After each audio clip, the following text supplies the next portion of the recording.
Morning. Good morning. It is Saturday. Hey. Good morning. I'll wait a moment to see if anybody wants to come in. I want to talk about friends and pleasing God. That's what I want to discuss today. Friends and pleasing God. Let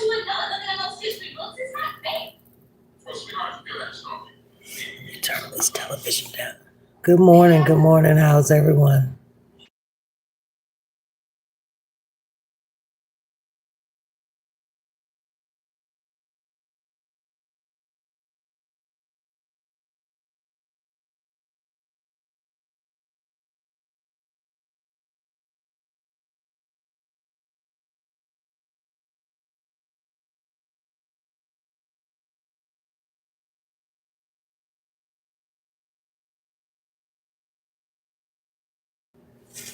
All right.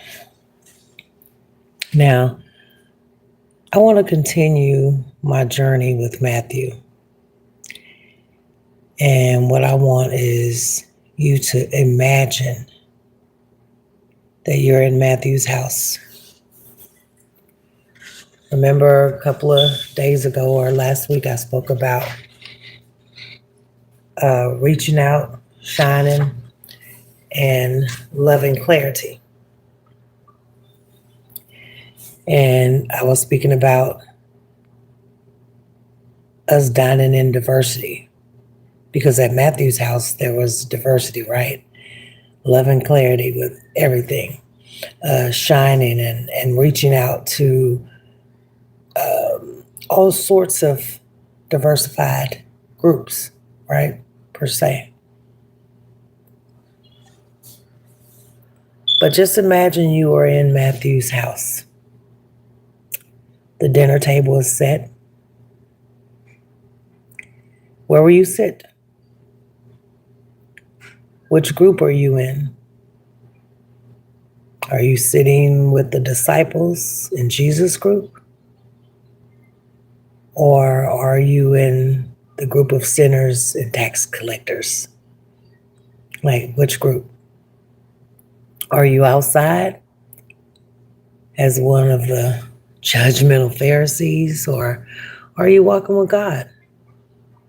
Are you ministering with Him and His followers, or are you the ministry focus?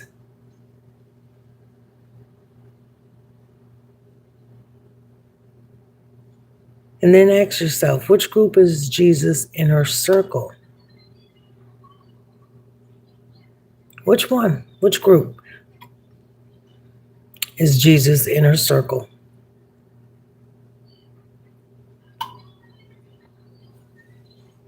It isn't the sinners, not the tax collectors, or the religious Pharisees. Nope. It is the disciples. See, Jesus walked in full obedience to his Father, and his inner circle shared his desire to walk in God's will. That was Jesus' inner circle. Particularly if you are young in life or in belief, pay attention. Because your inner circle should be people who share your same heart for Jesus. Or your inner circle should be people who share the same exact goals or fruition with yourself. But we want to talk about Jesus, so they should share that same desire, that same walk that you have, that same heart for Jesus that you have. You got to choose your friends carefully. See, when we grow up, we become friends with anybody, everybody, and all that. But as you grow and you become a grown adult, you should know better, and you should know to choose your friends very carefully. Who you hang out with on Friday nights will affect how you live out the rest of your life. And as I said before, befriend everyone, but choose your Friday night friends carefully. I've said that before. Because we strive to be different makers. And I told y'all, different makers dine with diversity, which means we'll hang and speak with everyone because we love everyone, just as God loves everyone.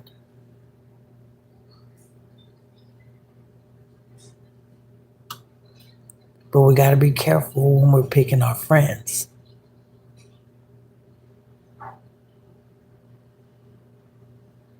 And that's what I call a Friday night friend. Got to be careful about it.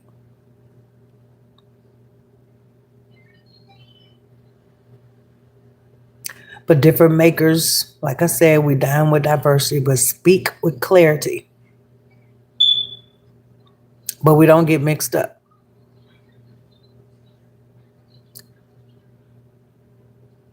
We don't get mixed up in what we actually set out to do, what we want in life, what we've come out of, and where we've been, and who we are now. We're different makers, so we're heading towards the end goal. We're leading in within our purpose. And some people tell themselves that Jesus ate with the tax collectors and sinners, right? So we can do the same thing. But it is important to have an inner circle of friends who can challenge and encourage you to pursue God's heart in those situations. Bad company is always going to corrupt good morals. Go read 1 Corinthians 15 and 33. Bad company will corrupt good morals. And a cloudy heart brings a cloudy mind. A clear heart brings a clear mind.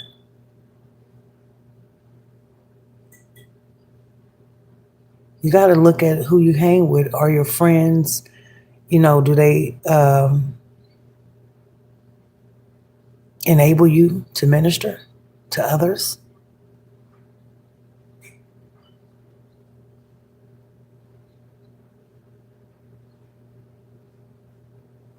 Because sometimes your friends don't want you to, you hang around them, you talking to them people. Diversity. Diversity. And diversity means we're not prejudiced to anything, anybody, anyone, or nothing. If you look at somebody because they're different from you, then you pretty much, you're like the Pharisees.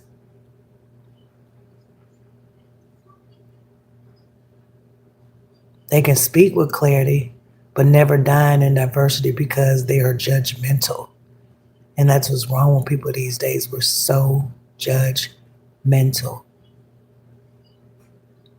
They call themselves, or they don't want to be around those people. But the longer you walk with God, the harder it can be to dine with diversity because you have made a lot of Christian friends.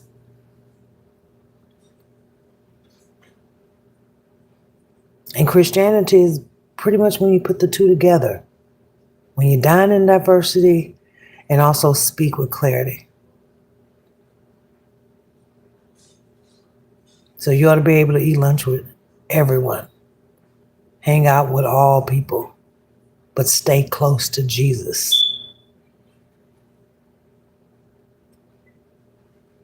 When you're dining in diversity, are you still able to speak clarity? And if you are speaking with clarity, are you able to dine with diversity?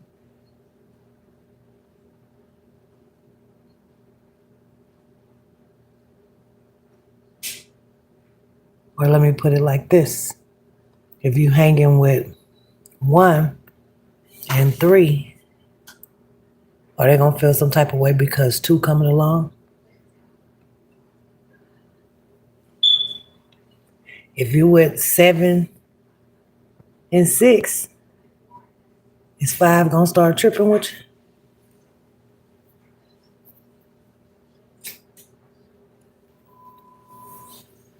That's what I mean when I say if you're dining with diversity, are you still able to speak with clarity?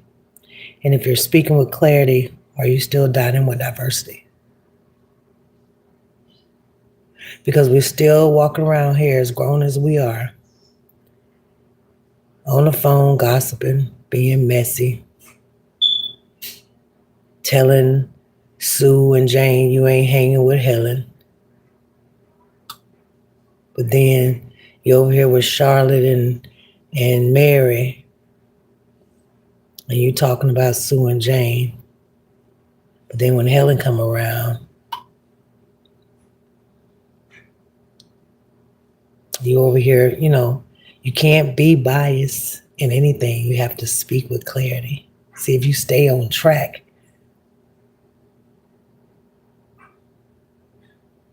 If you're doing things in a decent and in order, then regardless if you're around Helen, Mary, Jane, Sue, or Mark, your diversified company will still be able to reach your clarity in what you're saying because you're staying on task.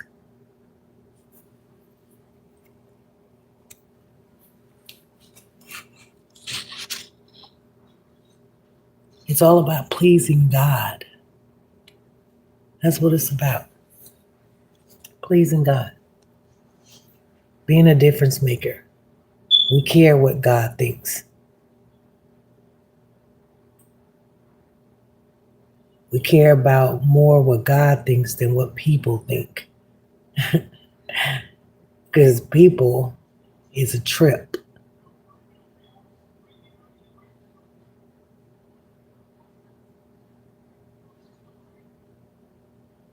Now, Levi and Matthew are the same person.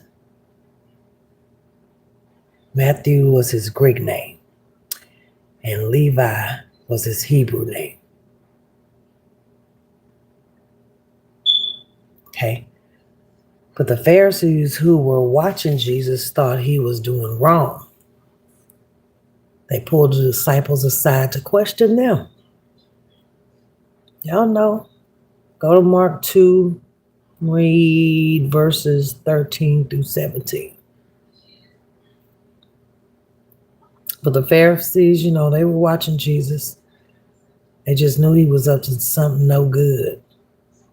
So they pulled his homeboys to the side and started to question them. All along, Jesus heard them. And he told the Pharisees that those who are well do not need a doctor.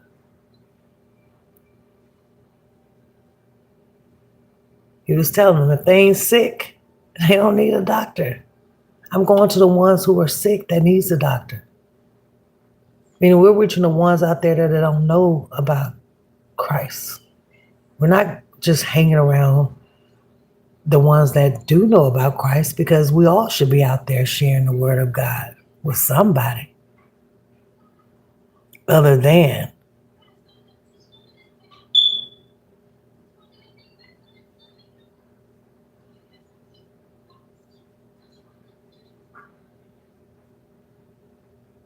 see, the sick only needs a doctor.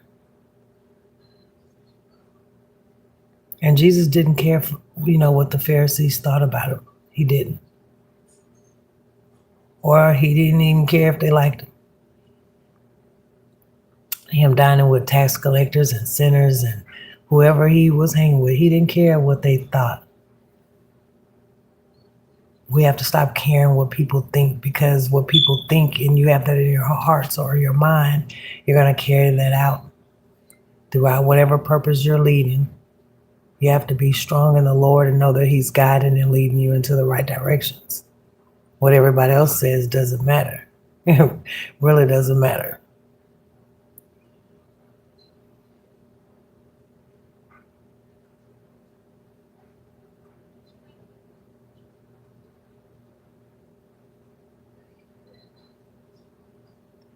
Jesus cared more about doing God's will than about looking holy and righteous in front of the Pharisees.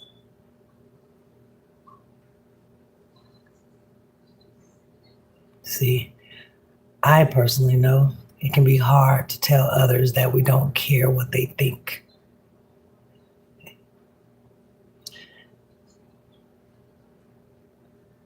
And it's kind of appropriate, to a certain level. But in fact, we do care what people think. If we don't care, then guess what? Nobody likes you. They see you as impolite. So there's kind of like a balance you need to have. We care about what others think, so we are polite, but we care more about what God thinks. The commandments are in the right order. It says, love the Lord your God with all your heart and with all your soul and with all your mind. And then it says, love your neighbor as yourself. Go read it, Matthew 22, 37, and then the 39. So the commandments are in the right order. We need to love the Lord God with all of our hearts, with all of our soul, with all of our minds. And then we love our neighbor as we love ourselves.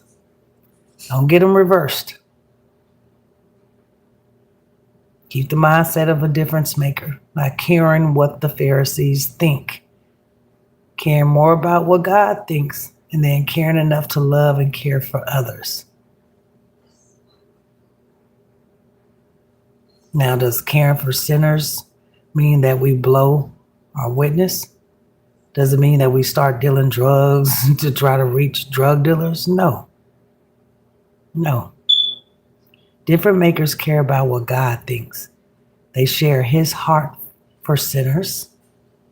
And they dine in diversity while speaking with clarity about truth so that we can reach everyone and let them know that, hey, God still loves you regardless of what you're doing.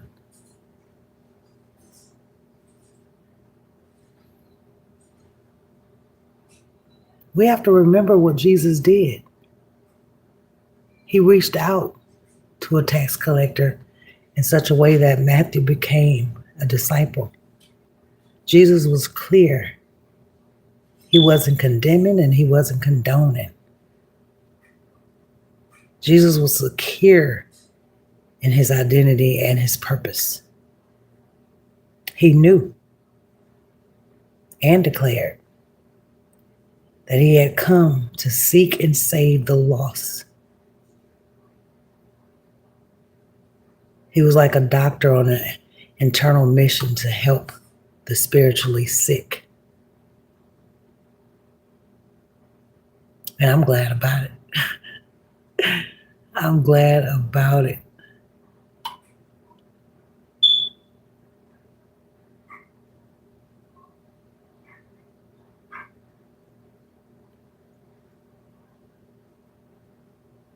I see somebody say, what are you talking about? What I'm talking about is Jesus.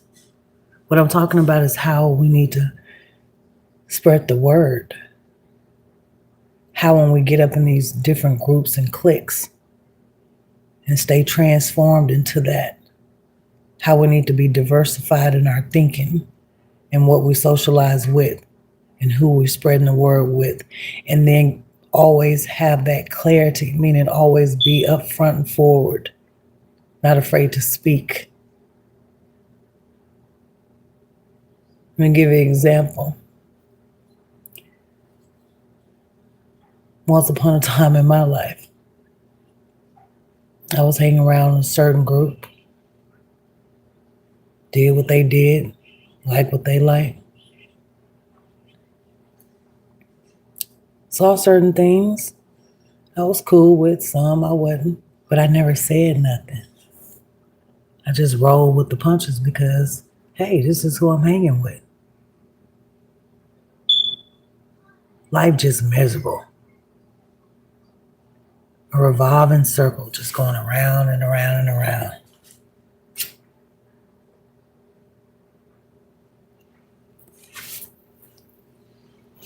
Too scared to say something because, hey, somebody might get mad and don't want to hang with me no more. So I keep quiet. But you can't do that when you changing your life and giving your life over to Christ. I realize that you just have to speak and know who you are and know what your purpose is and don't care about what anyone thinks. See, me, I don't care what no one thinks. I care, but then I don't care. And I just told y'all the difference. We have to care because we have to understand everybody in this world is different. It's only one designer original of you. So everyone you come across might be different from you. So when you pass people, are you looking at them frowning because they're not like you? Or are you giving them encouragement and kindness and helping them? It wasn't until I fell on my ass that I realized, hey, people are really rude around here. It wasn't until I had to realize that, hey, I needed a little help, and you reach out and no one's there.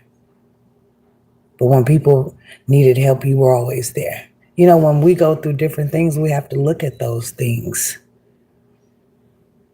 So when I fell into my depression and I fell on my butt and I called out to God to help,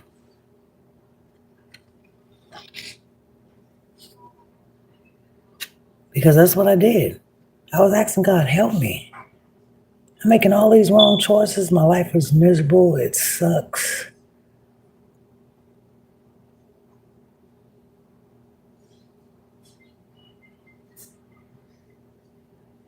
And all along before me, because I was hanging around a diversified group of people, I mean, not a diversified group of people, because I was hanging around people in my little cliques, I couldn't see the diversifiedment at the dinner table until I called out, until I started aiming towards what I was called to do. Did I sway back and forth for a minute? Yes, because that's what we do. We're not perfect. We still sinners. We just strive to sin less because we're all going to sin. There's all types of sin.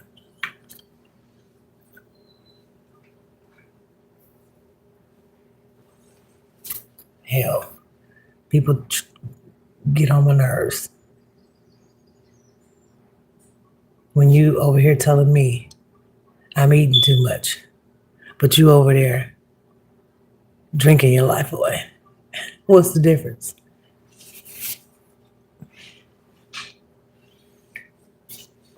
Judgmental.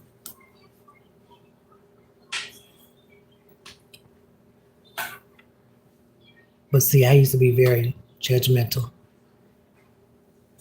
until I fell into them same scenarios as other people I seen. And most of us don't even realize that we're like that until we begin to be the person that needs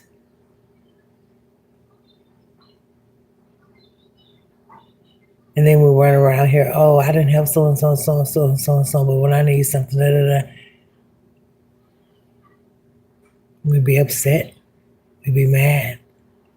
We take it out on everybody. Well, I'm not gonna help nobody because when I needed help, so and so didn't help me. Nobody came to me. Nobody. Does it hurt? Yeah, but you have to move forward.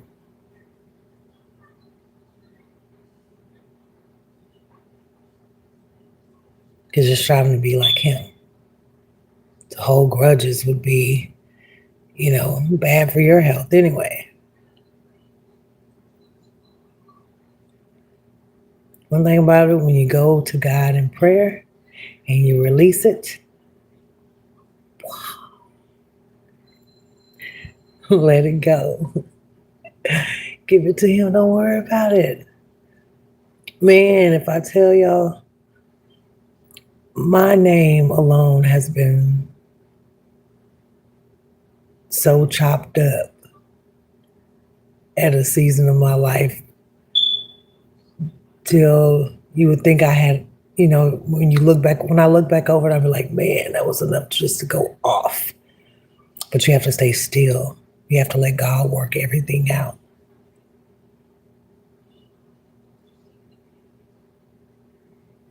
See, Satan put a spark in anybody. And if you're not careful, you'll allow him to use you.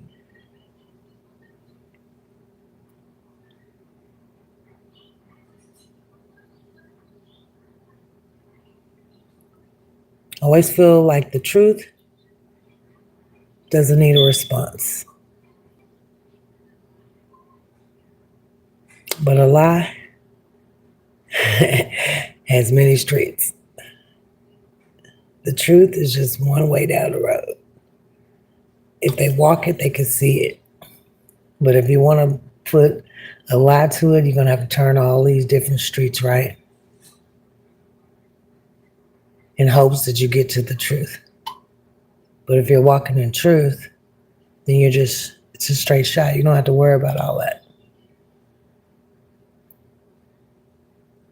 It's hard for us humans, or let me just say it's hard. It was hard back in the day for me to do that because I would just go off.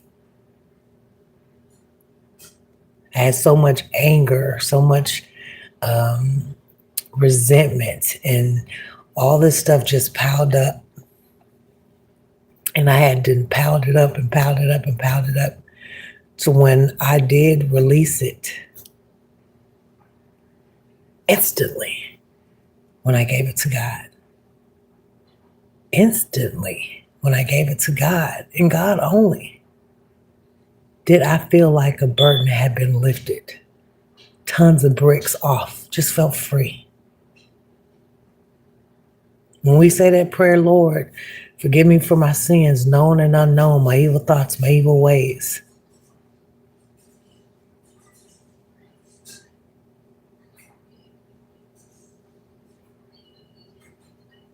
Really mean that. Really transform your way of thinking. Lead and try to trust and rely solely on what God thinks. Because when you listen to people, they're going to lead you a whole lot of ways. See, we like to use folks. We say we don't, but we do. Every human out here connects with a human that they are either trying to gain something from or get something from. Connection, network. Will you go to a homeless person and sit down and have coffee with them? Why? Why not? What's the difference? That's the kind of stuff I'm talking about. Not everyone, most, but not everyone choose to be in the situations they are in. But given that we go out and we do what we're supposed to do as the children of God, and we enlighten or we show a little kindness, it's a whole transformation with the right person. I've seen it. I know it. And we need to do more of it. It's easy to sit back and judge someone, and they got on the same clothes he's been wearing for a whole week. Well, if you noticed that he was wearing those clothes for a whole week, you didn't think to look in your closet and try to grab something that you don't wear at all and just give it away? Share it?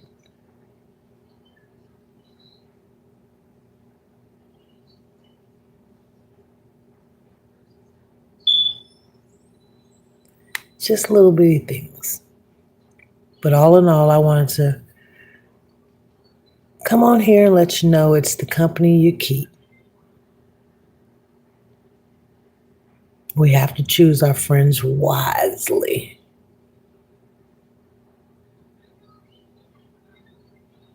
Are you sitting with the disciples in Jesus group? Are you in the group of sinners and tax collectors? Or are you outside as one of the judgmental Pharisees? Where you at? Are you walking with God?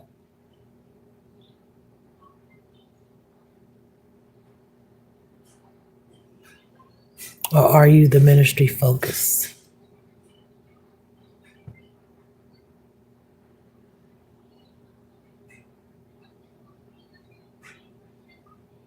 As long as you remember which group was Jesus' inner circle, you'll be okay. When you think about choosing those friends. And if your total focus is on pleasing God,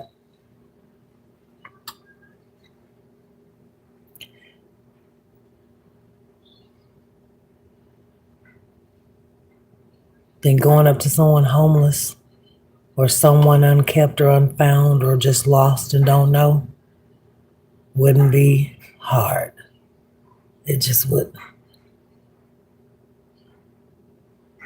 We all need to ask God to help us prioritize our desires over our needs to be like everybody else. We need to ask God to just help us keep a mindset of a difference maker. To help us dine with diversity, speak with clarity, and be someone who shares their heart. It's Saturday, plenty of people outside. When you're going on with your day and you see someone that doesn't look like you,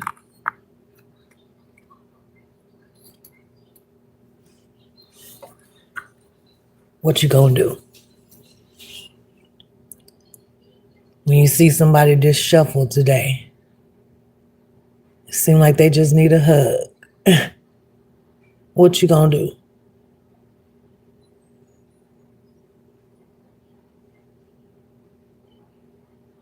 Somebody need a ride.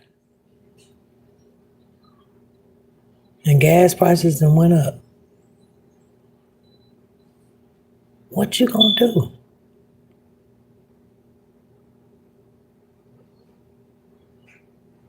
Someone needs an ear, just an ear. They ain't asking for nothing, but just pure listening. What you gonna do?